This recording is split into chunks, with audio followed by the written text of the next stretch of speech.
Everyone thinks they know Saturn. The rings. The golden color. The crown jewel of the solar system sitting pretty in every textbook photo. But that's exactly what Saturn wants you to think.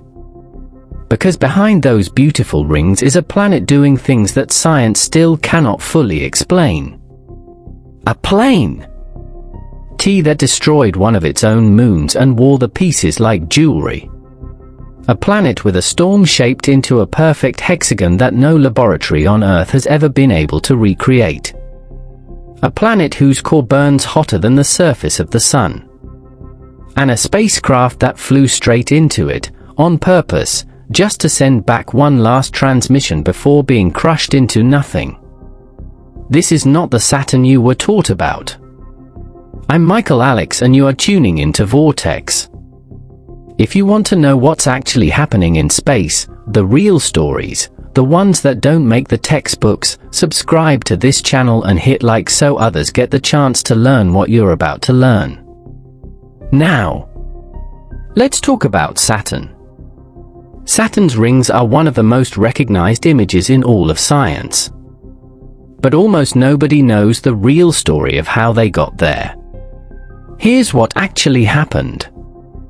Billions of years ago, roughly 100 million years back on the cosmic timeline, Saturn had an extra moon.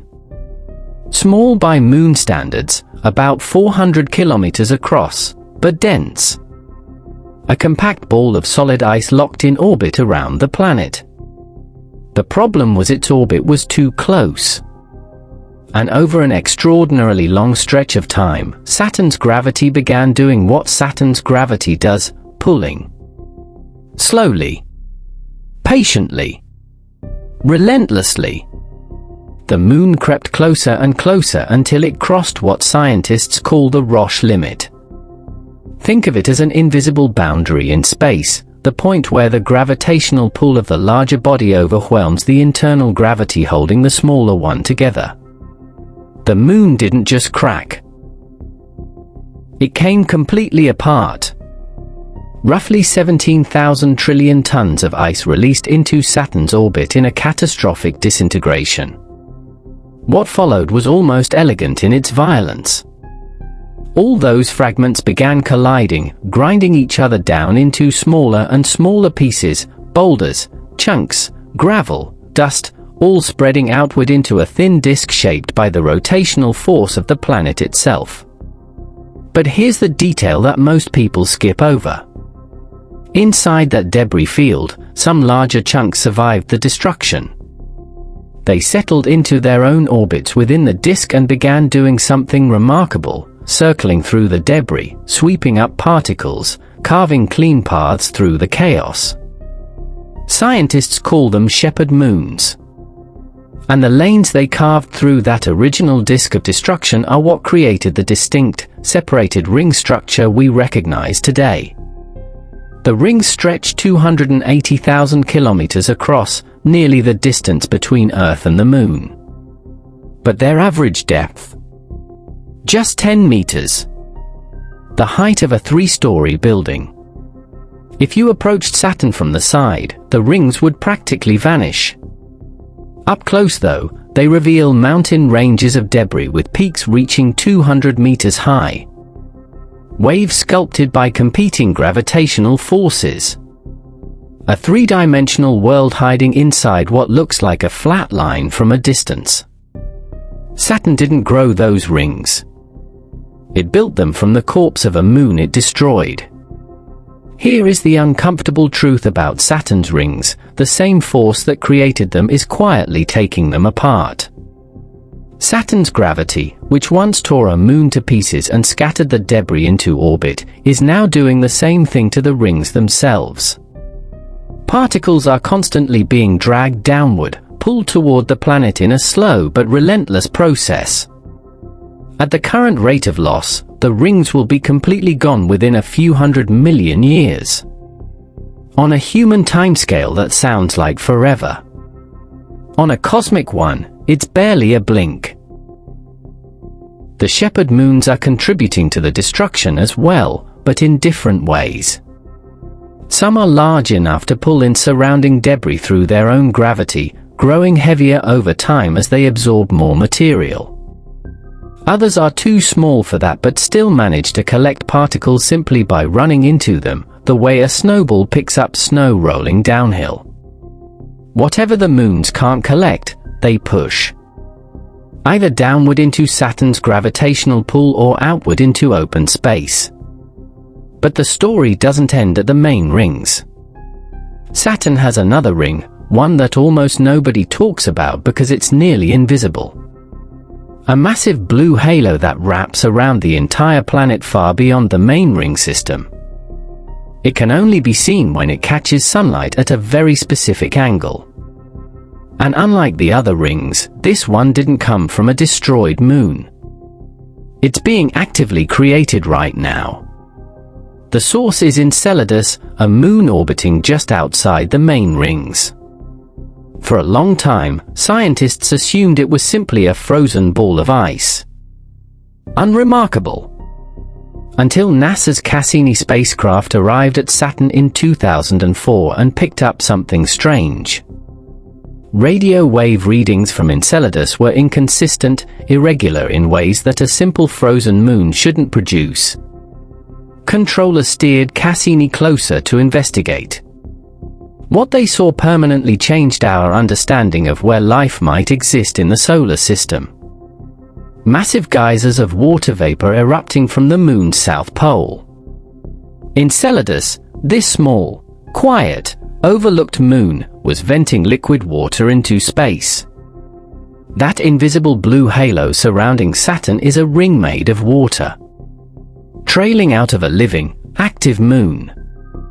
Saturn's ring system isn't just a relic. It's a living, evolving, breathing structure. Parts of it dying. Parts of it being born. All of it constantly in motion. Zoom past the rings and into Saturn's atmosphere and things get stranger. At the north pole of Saturn sits a storm system that has no explanation.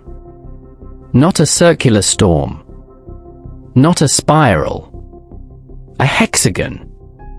A six-sided geometric shape wider than the entire planet Earth, rotating with mechanical precision in the upper cloud layer of a gas giant 1.4 billion kilometers from the Sun. Voyager 1 first spotted it in the 1980s during a flyby. But it wasn't until Cassini arrived and got close in 2013 that scientists could study it properly. What they found was deeply unsettling in the best possible way. The hexagon isn't a surface feature. There is no surface on Saturn. It's a storm, a polar jet stream containing hundreds of smaller captured storm systems, all organized into this single impossible geometric shape. Scientists on Earth have tried to replicate it. Water tank experiments. Fluid dynamic simulations. Rotating cylinders designed to mimic atmospheric conditions. And while researchers have managed to produce hexagonal shapes briefly under very specific conditions, nobody has produced a stable, self-sustaining hexagon that behaves the way Saturn's does. The experiment keeps failing. The shape keeps collapsing. Saturn's hexagon has been there for at least 40 years of observation. Probably far longer. The leading theory is that something massive is driving the storm from deep within the planet, far below the visible cloud layer. Saturn's interior isn't simply gas. It's a gradient of matter under increasing pressure. Hydrogen gas transitions into liquid hydrogen under the immense weight of the atmosphere above it. And beneath that liquid hydrogen ocean, a dense core of rock and metal sits at temperatures reaching 11,000 degrees Celsius. More than twice as hot as the surface of the Sun. The thinking is that a powerful vortex exists in that liquid hydrogen layer directly under the North Pole. Something like a deep ocean whirlpool, invisible from space, driving energy upward through the atmospheric layers until it emerges as the hexagonal storm we can see. There's one more detail that makes the hexagon even stranger. Its color changes. In 2013, Cassini photographed it in blue. By 2017, it had turned gold. The current theory links the color shift to Saturn's seasons and sunlight exposure: blue in winter, gold in summer. A storm that changes color with the seasons on a planet that takes 29 Earth years to orbit the Sun once. Nobody fully understands it. That's the honest answer. In September 2017, NASA did something that had never been done before. They deliberately flew a working spacecraft into a planet and let it be destroyed. Cassini had been operating around Saturn since 2004. 13 years of flybys, measurements, photographs, and discoveries. It had flown through the rings. It had investigated Enceladus. It had studied the hexagon storm and mapped the ring system in extraordinary detail. Most of what humanity knows about Saturn today came directly from this one spacecraft, a joint mission between NASA, the European Space Agency, and the Italian Space Agency, launched in 1997 and sent on a 7-year journey before even arriving. By 2017, the fuel was almost gone. NASA had two options. Put the spacecraft into a low-power conservation mode and let it drift uselessly in Saturn's orbit. Or use the remaining fuel to do something that had never been attempted: fly it directly into the planet and collect data all the way down. They chose option 2. What followed was called the grand finale. Cassini first completed 20 orbital passes through the outer edge of the rings, skimming the boundary of crushed ice and debris. Then it changed course and began diving between the planet and the inner rings, looping closer with each pass. On the 22nd orbit, the spacecraft hit the upper atmosphere. The winds overpowered its maneuvering thrusters. It began to spin. Contact with Earth was lost.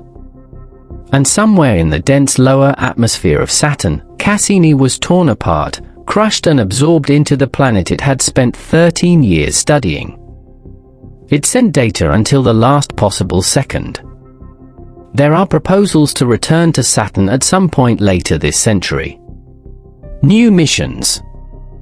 New probes. But nothing concrete exists yet. In the meantime, scientists are still working through the mountains of data Cassini sent back, years of readings still being analyzed, still producing new discoveries. The investigation of Saturn is not finished. It has barely started. Saturn has been sitting out there in plain sight for centuries, and we're still figuring out what it actually is. That's the thing about space: the closer you look, the less you realize you knew. If this gave you something to think about, do one thing before you leave: like this video and subscribe to Vortex. Every like and every subscriber helps us reach more people who deserve to know what's really out there. We're building something here, a community of people who actually want to understand the universe they're living in. Don't just watch. Be part of it. We'll see you in the next one.